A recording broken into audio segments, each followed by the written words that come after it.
When security pulled out the military uniform from the elderly woman's bag, the officer laughed. "Playing secret agent, Grandma?" he mocked, until a general walked in and saluted her. That's when everyone learned who she really was. Hello, welcome to the Hidden Stories. From which city are you watching this video today? Let us know in the comments. And if you believe stories like this deserve to be told, hit that subscribe button and help keep these stories alive. At the entrance of the federal building in Atlanta, long lines stretched through the security checkpoint. Rain lashed against the windows, creating a somber atmosphere. Standing in the middle of the queue was Diana Foster, a 71-year-old woman with gray hair, pulled back in a neat bun. Wearing simple but clean clothing, Diana's posture was perfectly straight, her hands clasped in front of her as she waited. Around her, other people slouched with impatience, stared at their phones, or muttered complaints. But Diana remained calm and motionless. The security checkpoint buzzed with the constant beep of metal detectors and the harried voices of security personnel. Officer Bradley, a man in his 30s with a perpetual frown and a uniform that seemed slightly too small for his frame, scanned the line with practiced suspicion. His gaze lingered on Diana longer than necessary before beckoning her forward with a sharp gesture. "ID," he said. Palm outstretched. Diana produced an identification card from her purse and placed it in his hand. The lamination was yellowed around the edges, looking worn with age. Officer Bradley turned the card over, frowning. "This is expired." "The appointment letter said it would be acceptable," Diana replied, her voice soft but clear. She reached into her bag and produced an official-looking letter with a government seal. Bradley barely glanced at it before handing it back. "Purpose of your visit today?" "I have an appointment," she answered simply. "An appointment for what?" Officer Bradley pressed, his voice rising just enough to draw attention from nearby travelers. Diana hesitated. "It's personal." Her vagueness only heightened his suspicion. As other travelers, younger, louder, more fashionably dressed, waved through with cursory checks, Officer Bradley's focus on Diana intensified. He called over his colleague, Thompson. "Officer Thompson, can you assist with a secondary screening?" Thompson approached, eyeing Diana with the same unearned suspicion. "Step aside, ma'am." Diana complied immediately, her posture shifting subtly into what almost resembled a position of attention. When she responded with an automatic "Yes, sir," Officer Bradley's eyebrows raised slightly. "That bag," he pointed to her worn duffel, separate from the small rolling suitcase she carried. "Open it. May I request a private screening?" Diana asked quietly. Officer Bradley exchanged glances with Thompson. "No, open it here." Rain still dripped from her old coat as she stood before them, dignity intact, but patience wearing thin. The checkpoint's fluorescent lights cast harsh shadows across her face as a small crowd of onlookers began to gather. "Is there a problem?" Diana asked, her voice betraying nothing. "That depends on what you have in the mag," Bradley replied. A group of young office workers had stopped to watch, their morning coffee forgotten in their hands. One woman frowned at the scrutiny being given to the older woman, but said nothing. Diana set the duffel on the table and unzipped it partway. "I would prefer privacy," she repeated. "And I would prefer compliance," Officer Bradley said, his voice harder now. "We can do this here, or we can take you to a room where the questions get a lot more thorough. Your choice." Something flickered in Diana's eyes.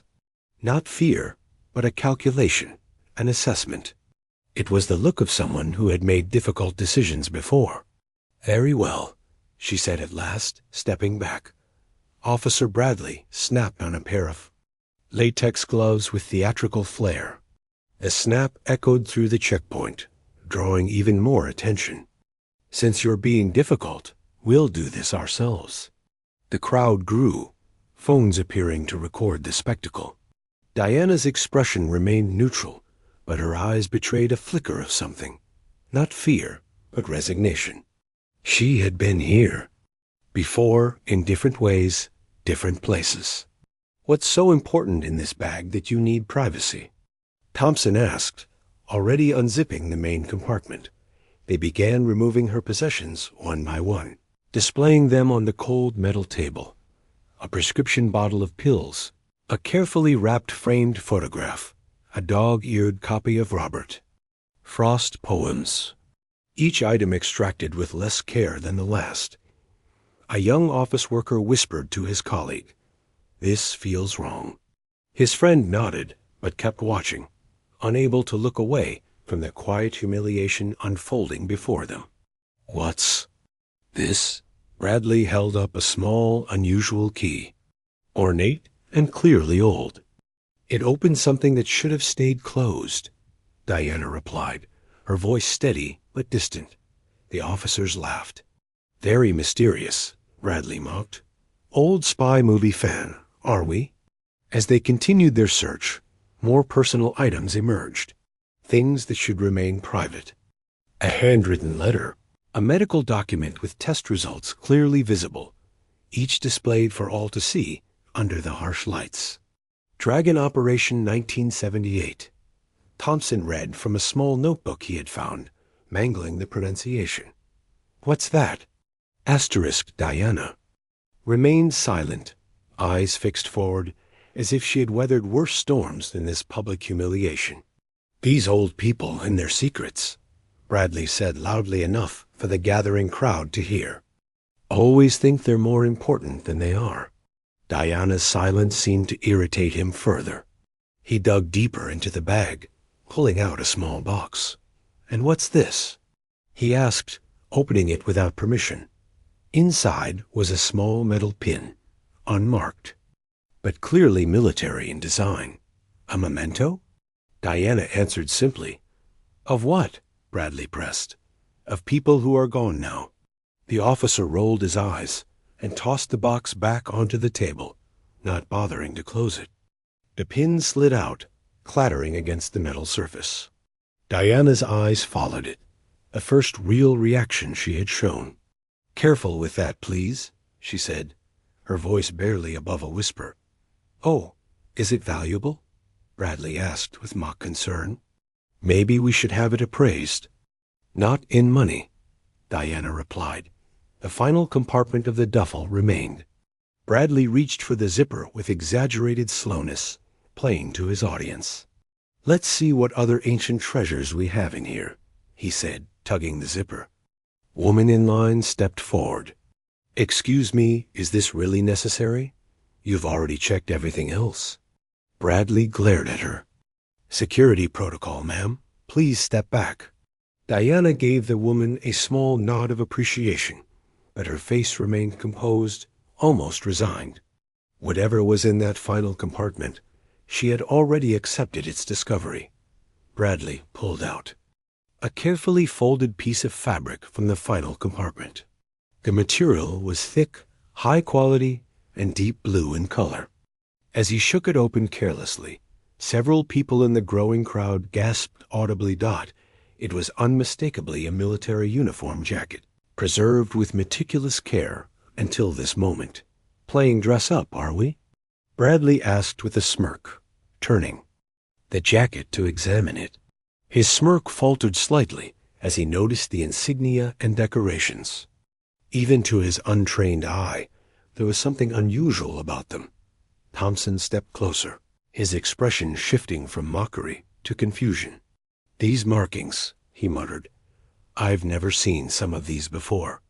The uniform bore patches and pins. That seemed oddly mismatched to the casual observer. Some recognized military symbols alongside others that were completely foreign. But to anyone with military knowledge, the combination would have been both rare and significant. "Is this some kind of costume?" Bradley asked, his tone still dismissive, but now tinged with uncertainty. Diana's eyes never left the uniform as it dangled from Bradley's careless grip. For the first time, Emotion flickered across her features. Not anger, but a profound sadness mixed with something that might have been pride. "That's not a costume," she said quietly. "Then what is it?" Thompson pressed. "Because these insignia don't make sense together." "They would if you had the proper clearance," Diana replied. Bradley snorted. "Right, secret agent Grandma." He turned, the jacket around, displaying it to the gathered crowd like an auctioneer showing off merchandise. "Look at this, folks. Apparently, we have a retired spy in our midst." Some in the crowd laughed nervously, but others had grown silent, uncomfortable with the mockery of an elderly woman. "There are medals here," a woman in the crowd said suddenly. "Those look real." Indeed, several medals were pinned to the uniform jacket, their metal catching the light. They were not the common decorations seen in parades or on Veterans Day. These were specialized, obscure, the kind awarded for operations the public never heard about. Probably bought at a surplus store. Bradley dismissed, though uncertainty had crept into his voice. He turned back to Diana. "Where did you get this?" "It was issued to me," she answered simply. Thompson had been studying the jacket more carefully. "There's a name tag," he said, pointing to a faded patch on the breast. Bradley squinted at it. "Foster," he read aloud. He looked up at Diana. "Diana M. Foster, so it is yours. Or you had it custom made." "Check the service number," Diana suggested. Her voice still calm, but with an undertone of steel now. "It should match my identification." Thompson looked from the jacket to the ID card they had taken earlier, comparing the numbers. His expression changed subtly. "They match." A man in the crowd, older than most of the others, stepped forward for a better look. "Those aren't regular military decorations," he said. "That patch there, I've only ever seen it in photographs from classified operations in the 70s. Bradley glared at him. "Sir, please step back and allow us to do our job." The man raised his hands and retreated, but the damage was done. Doubt had been cast on the officer's assumption that Diana was simply a confused elderly woman, or worse, someone playing dress-up with military memorabilia. "How did you come by this uniform?" Thompson asked, his tone now slightly more respectful. "I earned it," Diana said simply. Bradley was unwilling to concede so easily. "Women weren't allowed in combat roles during that time period," he said triumphantly, as if catching her in a lie. "Officially," Diana agreed. Something in the way she said the word made several people exchange glances. The implication hung in the air. What happened officially and what happened in reality could be very different things, especially in military operations. "So what are you claiming? That you were some kind of secret female soldier?" Bradley's skepticism was clear, but his mockery had lost its edge. "I'm not claiming anything," Diana replied. "I'm simply here for my appointment."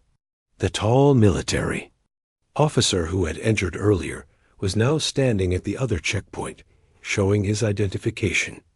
He glanced over at the commotion, his attention caught by the uniform in Bradley's hands.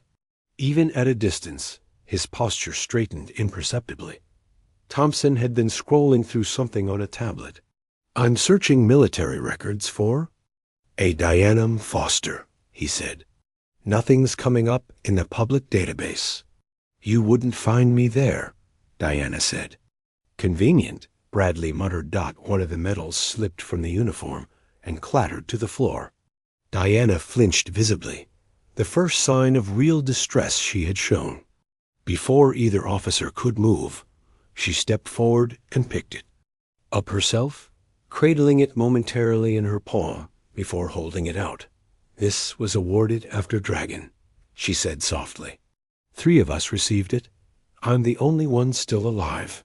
Something in her tone silenced even Bradley temporarily. He took the medal and reattached it to the uniform with surprising care. "What was Dragon?" Thompson asked, curiosity overcoming his official demeanor. "It was the operation name in your notebook," Diana replied. And that's all I'm permitted to say, even now. The crowd had grown larger, and the atmosphere had shifted. What had begun as public humiliation was transforming into something else, a mystery unfolding in real time. Who was this elderly woman with a classified past? What operations had she been part of that remained secret decades later? "We need to verify this," Thompson said, more to his colleague than to Diana. "If these are authentic military decorations, and if there's a legitimate reason they're not in the public record." "She's making it up," Bradley interrupted, but his voice lacked conviction. "Old people do this sometimes, create fantasies about their past." "My past required no embellishment," Diana said quietly. "Often quite the opposite." The military officer had completed his check-in process and was now walking in their direction, his expression unreadable, but his focus entirely on the scene unfolding at the security checkpoint. "I would like my uniform back now," Diana said firmly. "And my other belongings. I'll be late for my appointment." "We can't just take your word for this," Bradley insisted, though his earlier confidence had evaporated. "Anyone can claim to have been part of a secret military operation." "I'm not claiming anything," Diana repeated. "I simply wish to proceed to my appointment with my belongings. What exactly is this appointment?" Thompson pressed. "That information is restricted," Diana replied automatically. "Everything's restricted with you, isn't it?" Bradley snapped, frustration replacing his earlier mockery. "Convenient way to avoid answering questions." "Not convenient," Diana corrected him. "Necessary, and in accordance with the oath I took." The military officer was now close enough that details of his uniform were visible, the stars on his shoulders indicating his high rank, the rows of ribbons and medals on his chest speaking to a long and distinguished career.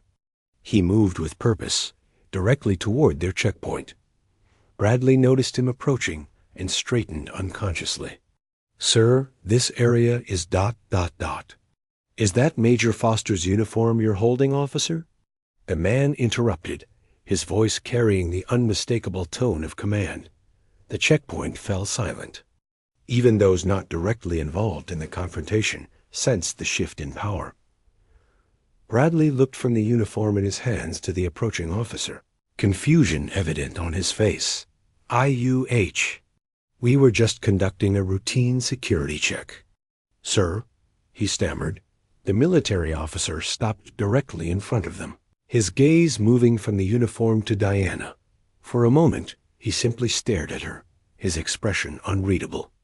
Then, without warning, he straightened his back and raised his hand in a perfect military salute. "Major Foster," he said formally, "it's been many years." Diana returned the salute with practiced precision, her movements betraying years of muscle. "Memory, General Morrison," she acknowledged. 40 years, I believe." The crowd murmured in surprise. Bradley and Thompson exchanged panicked glances, suddenly aware they might have made a serious error in judgment. "You know this woman, sir?"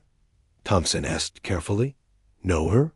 General Morrison's eyebrows rose.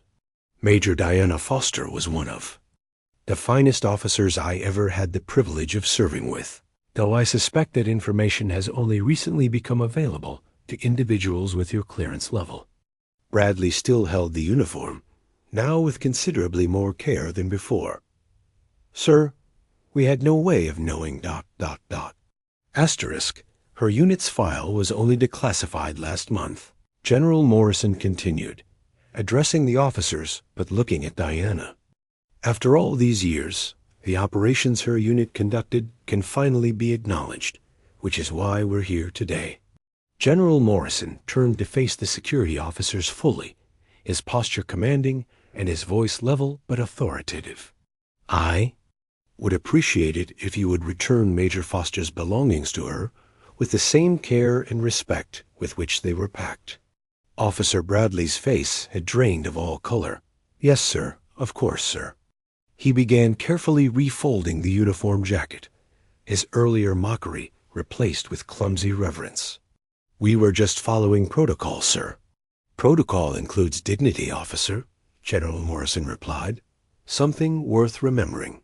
Thompson had already begun gathering Diana's personal items, handling each with exaggerated care. The crowd watched in fascination as the power dynamic shifted completely. Phones were still recording, capturing the transformation from humiliation to vindication. Major Foster is here to receive the Distinguished Service Cross, General Morrison announced loudly enough for those nearby to hear. An honor that could not be bestowed earlier due to the classified nature of her service. A murmur ran through the gathered onlookers. The Distinguished Service Cross was the second highest military decoration that could be awarded to a member of the United States Army, just below the Medal of Honor. It recognized extraordinary heroism in combat. The President will be presenting the medal himself, General Morrison continued, along with recognition for the other surviving members of Major Foster's unit. Bradley handed the uniform jacket back to Diana, now wrapped in respectful silence. She took it with a small nod, her fingers brushing over the fabric with familiarity. "I apologize for the misunderstanding, ma'am," he said, his earlier arrogance completely evaporated. Diana regarded him for a long moment before speaking. "Respect isn't earned by insignia," she said quietly. "It's earned by recognizing humanity in others." The simple words carried weight in the hushed atmosphere of the checkpoint. Several people in the crowd nodded in silent agreement. The young woman who had searched for information about the Dragon operation was typing again, likely sharing the unfolding story on social media. "Your team's file was declassified just last month," General Morrison said to Diana, helping her gather her belongings. "After all these years, the nation can finally acknowledge what you did, what you all sacrificed." "Most of my team isn't here to see it," Diana replied softly. 5 survivors out of 17, General Morrison confirmed. "All of you will be honored today." Thompson, who had been listening intently, spoke up.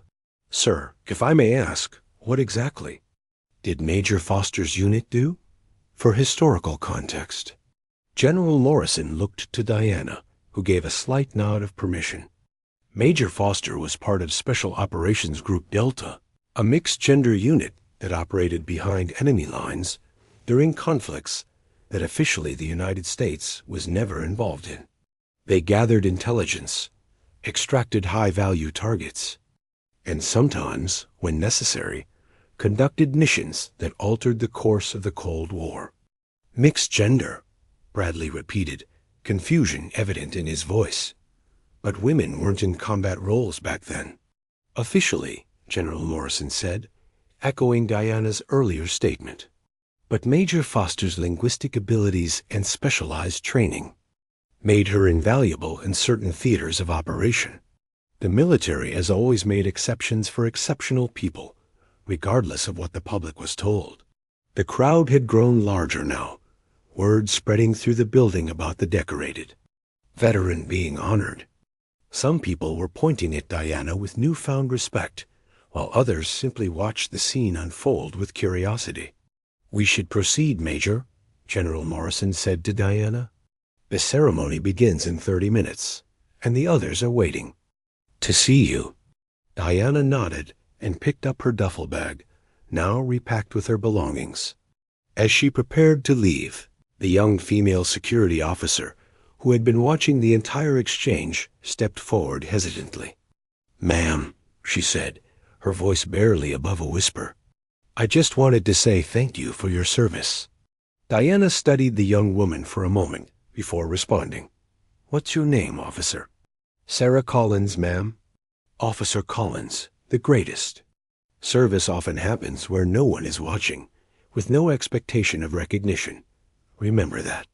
Diana's words were soft, but carried clearly in the now quiet checkpoint area. "General." Morrison escorted Diana toward the elevators, the crowd parting respectfully to let them through. As they walked away, Bradley and Thompson stood in uncomfortable silence, both processing the magnitude of their error. "We really messed up," Thompson muttered. "How were we supposed to know?" Bradley replied defensively, though his voice lacked conviction, yet an older man in the crowd overheard them. "Maybe that's the point," he said. "We never know who someone really is just by looking at them." The observation hung in the air as General Morrison and Diana disappeared into an elevator, heading to the ceremony where her decades of silent service would finally be acknowledged. The ceremony was held in a grand hall on the top floor of the building. Sunlight streamed through tall windows, the rain having given way to clear skies. Rows of chairs were filled with military personnel, government officials, and the families of the honored veterans dotted the front of the room, a small group of elderly. Individuals sat together, the surviving members of Special Operations Group Delta. Diana took her place among them, exchanging quiet greetings with people she hadn't seen in decades.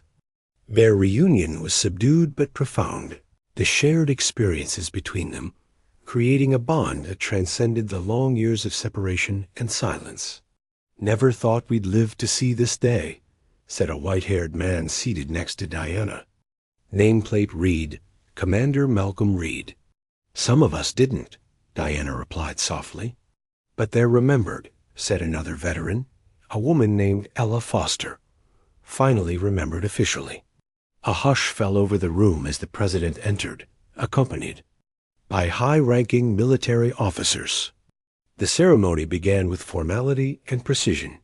Each survivor of the Special Operations Unit called forward individually to receive their long-overdue recognition. When Diana's name was called, she walked to the podium with the same straight-backed posture she had maintained throughout her ordeal at the checkpoint. The president spoke briefly about her service record, the parts that could now be disclosed, before pinning the Distinguished Service Cross to the uniform jacket she now wore. Major Foster's actions during Operation Dragon saved the lives of 37 hostages and prevented an international incident that could have escalated tensions during a particularly volatile period of the Cold War, the president announced. Her linguistic skills and quick thinking under extreme pressure exemplify the highest traditions of military service. Diana accepted the medal with a formal salute, her face betraying little emotion, but those who knew her well could see the subtle shift in her expression. Not pride for herself, but remembrance of those who had served alongside her and never returned. After the ceremony, a reception was held in an adjoining room. Military personnel and government officials mingled with the honored veterans, many seeking to hear stories that had been classified for decades. Diana stood slightly apart, a glass of water in her hand, observing the proceedings with quiet detachment. General Morrison approached her. "How does it feel after all these years?" "Strange," Diana admitted, "to speak openly of things we were ordered never to mention, to be recognized for actions we were told never happened." "Times change," General Morrison replied. "The world is ready for these truths now." "Is it?" Diana's question was genuine. "Or is it simply that those who wanted the secrets kept are no longer alive to protest?" Before General Morrison could respond, they were interrupted by Officer Sarah Collins, the young security officer from the checkpoint. She approached hesitantly, clearly uncomfortable in the formal setting. "Major Foster," she said, nervously straightening her uniform. "I hope I'm not intruding. I was invited to attend by General Morrison." Diana nodded in acknowledgement. "Officer Collins, you're not intruding. I wanted to apologize properly for what happened earlier, for how you were treated." "You weren't responsible," Diana replied. "No, but I didn't speak up either. I watched it happen," Sarah admitted. "And I've been thinking about what you said about service happening where no one is watching." Diana studied the young woman for a moment before asking, "Why did you become a security officer?" The question seemed to surprise Sarah. "To protect people, to serve in some capacity." "And do you feel you're achieving that purpose?" Sarah hesitated. "Not always."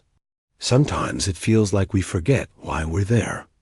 It becomes about authority rather than service. Diana nodded, a subtle approval in her expression. A common hazard in any position of power, no matter how small. How did you handle it? Sarah asked suddenly. The disrespect, I mean. Not just today, but throughout your career. It must have been so much worse back then, being a woman in that role. With dignity, Diana replied simply. Not because I always felt dignified, but because maintaining dignity deprives others of the power to diminish you. She paused, considering her next words carefully.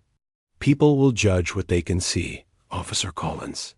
Your job is to know what's invisible, your own worth. Sarah absorbed these words, clearly turning them over in her mind.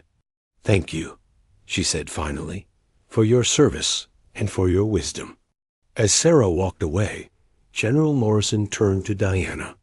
You made quite an impression. On her. Perhaps, Diana acknowledged, though I suspect she already knew these things. Sometimes we simply need permission to believe what we already understand. The reception continued around them, the noise of conversation and clinking glasses creating a backdrop to their quiet exchange. Through the windows, the late afternoon sun cast long shadows across the room, highlighting the medals and insignia that adorned the uniforms of those present. Will you tell them? General Morrison asked after a moment. The full story of Dragon, now that it's declassified? Diana looked out at the gathering, the officials eager for heroic tales, the reporters hoping for dramatic revelations, the younger military personnel seeking inspiration. She thought of the checkpoint, of her private things displayed publicly, of secrets dragged into the light. No, she said finally. Some things belong to those who live them. Recognition is one thing, exhibition is another.